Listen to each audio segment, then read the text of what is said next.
একটা ফোন কেমন হলে তাকে বলা যায় অলরাউন্ডার।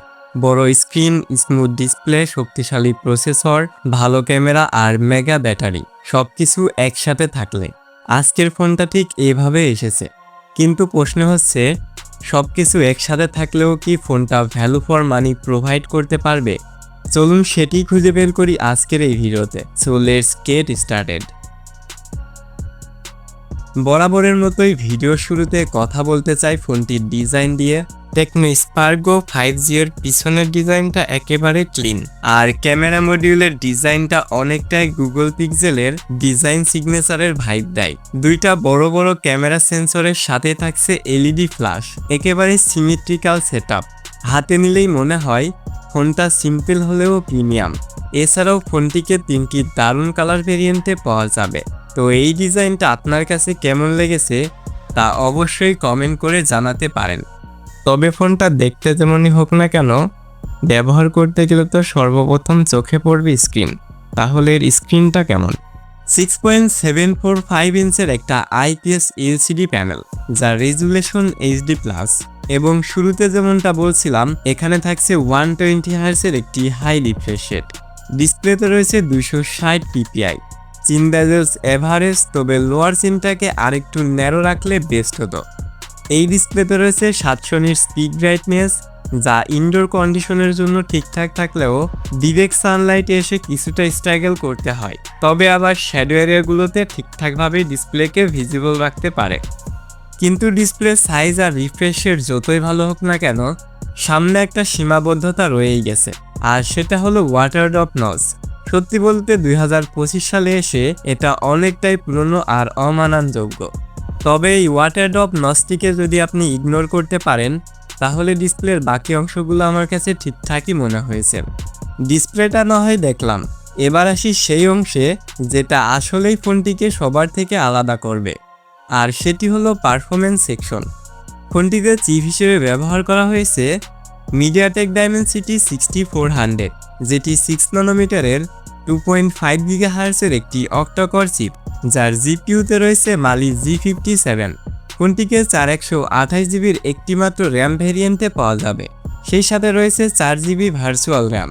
ফোনটিতে রয়েছে out of the box Android 15 and ইউআইতে রয়েছে হাইওয়েস 15। তো এই চিপটার কথা বলতে গেলে এটি দ্বারা রেগুলার কাজগুলোকে ঠিকঠাকভাবে করা যাবে। রেগুলার ডে টাস্ক এটি ঠিকঠাকভাবে হ্যান্ডেল করতে পারে। তবে মাত্র 4GB র্যাম ভেরিয়েন্ট থাকায় 4-5টা ভারী ভারী অ্যাপকে ব্যাকগ্রাউন্ডে রাখলেই প্রথমের অ্যাপটি আবার শুরু থেকে ওপেন হয়। আই থিঙ্ক মাল্টিটাস্কিং খুব একটা সুবিধার নয়। তবে যদি ফোনটার গেমিং পারফরমেন্সের কথা বলি, তাহলে এটি দ্বারা সব ধরনের গেমকে মিডিয়াম গ্রাফিক্সে প্লে করা যাবে। পাবজিতে সর্বোচ্চ HD গ্রাফিক্স সাপোর্ট করলেও স্মুথ প্লাস আলট্রা সেটিংয়ে 40 থেকে 60 FPS এ গেম প্লে করা যাবে। আর ফ্রি ফায়ারের কথা বলতে গেলে ফ্রি ফায়ারেও মিডিয়াম গ্রাফিক্সে 60 FPS এ গেম প্লে করা যায়। কল অফ ডিউটির ক্ষেত্রেও সেম, মিডিয়াম গ্রাফিক্সে 50 থেকে 60 FPS এ গেম প্লে করা যাবে, যা ডাইমেনসিটি 6400 থেকে একেবারেই নর্মাল ব্যাপার। কিন্তু এইখানে একটা বড় সীমাবদ্ধতা রয়েছে, আর সেটি হলো মাত্র 4GB র্যাম।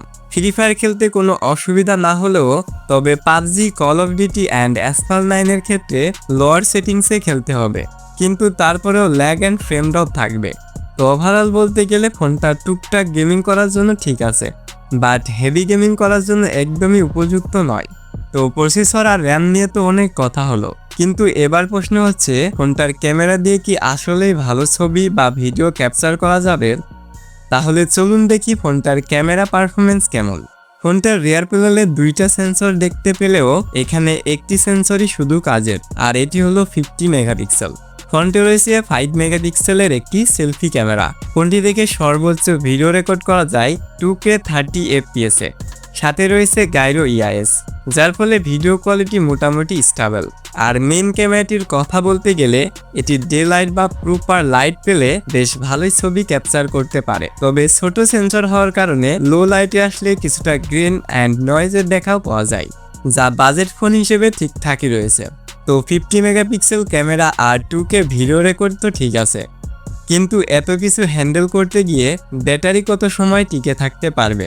ফোনটিতে ব্যবহার করা হয়েছে 6000 mAh একটি ম্যাসিভ ব্যাটারি, যা নর্মাল কাজবাজের ক্ষেত্রে 1.5 থেকে 2 দিনের ব্যাটারি ব্যাকআপ আরামসেই পাওয়া যাবে। তবে ফোনটির বক্সে দেওয়া হয়েছে মাত্র 18 ওয়াটের একটি চার্জার, যার ফলে 0 থেকে 100% চার্জ হতে প্রায় 2.5 ঘন্টা মতো সময় লাগে, যা আসলে অনেক সময় সাপেক্ষ ব্যাপার, যা এই বাজেট থেকে অ্যাটলিস্ট 45 ওয়াট বা এর থেকেও বেশি ওয়াটের চার্জার ব্যবহার করা উচিত ছিল। আর ফোনটার প্রাইসের কথা যদি বলি, তাহলে ইন্ডিয়াতে এই ফোনটিকে 9999 রুপিতে লঞ্চ করা হয়েছে, যা বাংলাদেশের আনঅফিশিয়াল মার্কেট প্লেসে 15 থেকে 16,000-এ পাওয়া যেতে পারে। তো এখন কথা হচ্ছে ওভারঅল ফোনটা আসলে কেমন। তো দেখুন, ফোনটার display, processor, camera, battery backup সব দিক দিয়ে আমার কাছে বেশ ভালোই লেগেছে। যদিও ডিসপ্লেতে একটা ওয়াটার ড্রপ লস রয়েছে আর মাত্র 18 ওয়াটের চার্জার। তো এই দুইটা ব্যাপার যদি আপনি মেনে নিতে পারেন, তাহলে এই বাজেট থেকে ফোনটা একদমই ঠিকঠাক রয়েছে। তো এটি ছিল আজকের ভিডিও। যদি ভিডিওটা একটু কাজের মনে হয়ে থাকে, তাহলে অবশ্যই একটি লাইক করবেন। চ্যানেলের নতুন দর্শক হলে চ্যানেলটিকে সাবস্ক্রাইব করতে পারেন। আর সম্পূর্ণ ভিডিওটা দেখার জন্য অসংখ্য ধন্যবাদ। Thanks for watching.